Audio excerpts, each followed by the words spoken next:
Silent. ठीक है।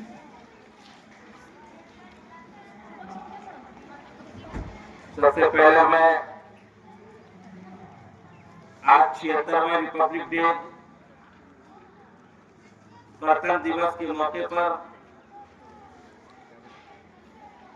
आगे नेशनल इंग्लिश स्कूल में मौजूद हमारे टीचर्स स्टाफ, आगे नेशनल इंग्लिश स्कूल के बगिया के फूल, ये नन्हे मुन्ने प्यारे प्यारे बच्चे और हमारे गेस्ट, आप सभी को बहुत बहुत शुभकामनाएं 76वें गणतंत्र दिवस की, रिपब्लिक डे की। आज पूरा देश हर्षोल्लास के साथ अपना 76वां गणतंत्र दिवस मना रहा है, लेकिन भारत को एक गणतांत्रिक राष्ट्र बनने में किन कठिनाइयों का सामना करना पड़ा। हमारे देश के संविधान बनने की प्रक्रिया कब शुरू हुई और गणतंत्र का मतलब क्या होता है, ये भी जानना बहुत जरूरी है। द्वितीय विश्व युद्ध के बाद जब इंग्लैंड के प्रधानमंत्री ने, इंग्लैंड के मुखिया राजा ने एक कैबिनेट मिशन भारत में भेजा और उस कैबिनेट मिशन ने संविधान सभा के गठन के लिए कहा कि भारत के स्वतंत्र घोषित किया जाएगा और इसके लिए एक संविधान आप बनाए और तैयार करें। तो संविधान सभा का गठन हुआ। उस समय पूरे देश की आबादी लगभग 40 करोड़ थी। 389 सदस्य निर्धारित हुए कि जो संविधान सभा के सदस्य रहेंगे, उसमें 292 सदस्य ब्रिटिश भारत, मतलब जहां ब्रिटिश गवर्नमेंट का डायरेक्ट शासन चल रहा था, उनके बीच से आएंगे और 93 सदस्य देशी रियासत, उस समय विदेश में देशी रियासतें थी, जो छोटी छोटी रियासतें थी, उनसे आएंगे। और 4 ऐसे क्षेत्र थे जो कमिश्नरी क्षेत्र कहे जाते थे, दिल्ली, अजमेर, बलूचिस्तान और पूर्व जो कर्नाटक में है। सबको मिला के संविधान सभा का गठन हुआ। 9 दिसंबर 1946 को संविधान सभा की पहली बैठक हुई। संविधान सभा के अध्यक्ष अस्थायी अध्यक्ष के रूप में सच्चिदानंद सिन्हा बनाए गए। फिर 2 दिन के बाद 11 दिसंबर को दोबारा संविधान सभा की बैठक हुई, जिसमें डॉक्टर राजेंद्र प्रसाद को अस्थायी संविधान सभा का अध्यक्ष चुना गया। 13 दिसंबर को उद्देश्य प्रस्ताव,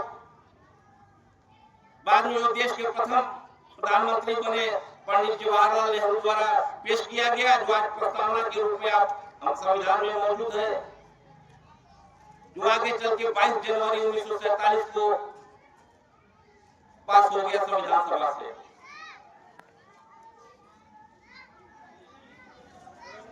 फिर 3 जून 1947 को यह घोषणा हुई कि भारत और पाकिस्तान नाम के 2 देश बनेंगे। अंग्रेजों ने यह घोषणा किया। उसके बाद जो 389 सदस्य हमारे थे संविधान सभा में, वे घटकर 299 रह गए, 90 सदस्य उधर चले गए। 29 अगस्त 1947 को, जब 15 अगस्त 1947 को देश आजाद हो गया, तो 29 अगस्त 1947 को प्रारूप समिति का गठन हुआ, जिसके चेयरमैन डॉक्टर भीमराव अम्बेडकर बने और संविधान का बनना तेजी से शुरू हो गया। संविधान बनने में 2 वर्ष 11 माह 18 दिन लगे, 11 अधिवेशन हुए और 26 नवंबर 1949 को हमारे देश का संविधान बनकर तैयार हो गया। कुछ उपबंध तो तत्काल लागू कर दिए गए देश में, लेकिन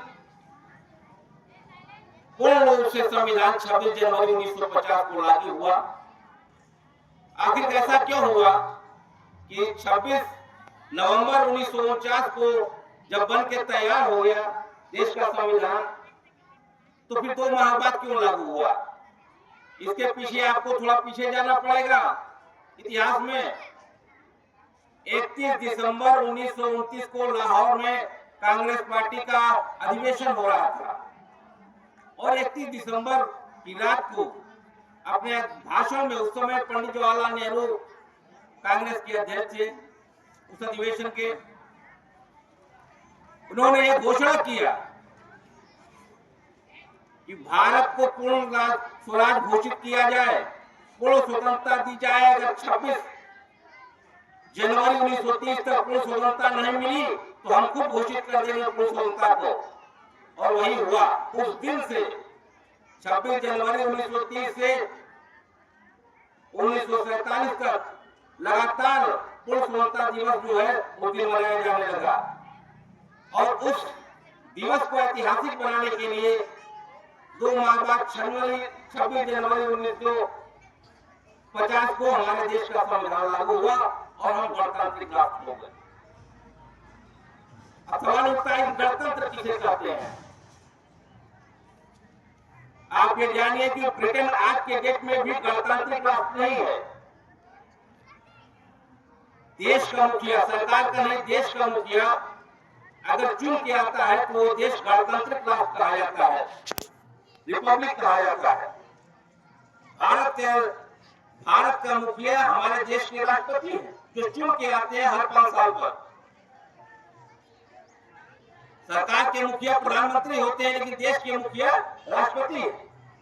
इसलिए भारत एक गणतांत्रिक राष्ट्र हुआ क्योंकि इस देश के मुखिया 26 जनवरी 1950 को डॉक्टर राजेंद्र प्रसाद हो गए, जो हर 5 साल के चुनाव पर जो है 1952 में जब चुनाव हुआ तो चुन के भी वही हुए, फिर 57 में भी हुए डॉक्टर राजेंद्र प्रसाद। लेकिन आज भी ब्रिटेन में राजतंत्र है, सारा काम चुनी हुई सरकार करती है, प्रधानमंत्री का चुनाव होता है, लेकिन जो देश के मुखिया है आज भी वहां राजा और रानी है। तो ब्रिटेन आज भी गणतांत्रिक राष्ट्र नहीं है। अमेरिका में चुन के वहां के राष्ट्रपति होते हैं देश के मुखिया, देश के जो प्रमुख होते हैं, इसलिए अमेरिका गणतांत्रिक राष्ट्र है। हम सभी गणतांत्रिक राष्ट्र हो गए के रूप में, देश विश्व पटल पर आया और जनता का शासन हो गया। 26 जनवरी 1950 को गणतांत्रिक राष्ट्र विश्व हुआ।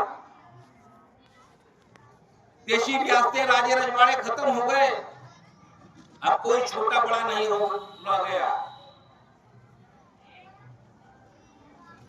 देश के संविधान के अनुसार सब बराबर हो गया। कोई भी चुन के देश का राष्ट्रपति बन सकता है, कोई भी भारत का नागरिक चुन करके देश का प्रधानमंत्री बन सकता है, सांसद बन सकता है, विधायक बन सकता है। हमें आगे भी इसको बनाए रखना है, देश को नई ऊंचाइयों पर ले जाना है, संविधान के मूल्यों की रक्षा करनी है। बाबा साहब अम्बेडकर ने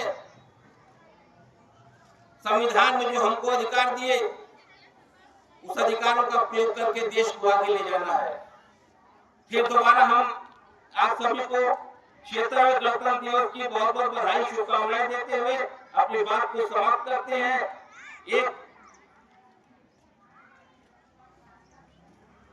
हमारे सर ने काफी शायरी किया है, देशभक्ति की तमाम गीत गाए हैं, तो हम